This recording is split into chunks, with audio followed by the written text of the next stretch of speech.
Whoever won this election was going to leave half of us ready to shoot the messenger, and conservative Texas radio and TV pundit Paul Gleiser sees media bias as an existential threat to the legacy media. The newsrooms today are, and Trump did dare speak its name, monolithically liberal, monolithically opposed to Republicans. Every Republican president has gone up against it.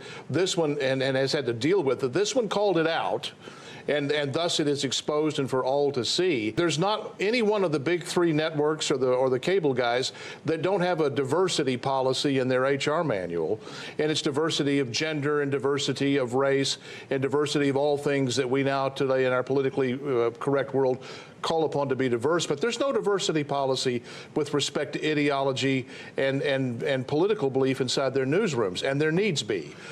There needs to be a fight about what gets on the air and how it gets reported. If that happens, I think it saves their model.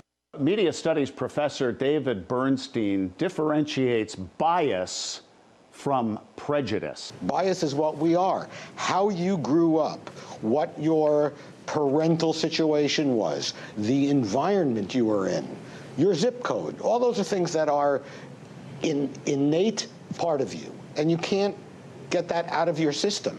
That's fine. You just have to understand that it's one of a mosaic of the fabric of the world. Now, when you look at prejudice, you see something completely different. Prejudice is unfounded. It's something that's learned. It's something that's taught. You weren't born with the prejudice. You were somehow enabled to pull that out, and that's just wrong. I don't allow any talk of prejudice in my class because that means something is superior over something else. Right. I don't accept that. But bias, we all have it. Let's be open about it so we understand each other.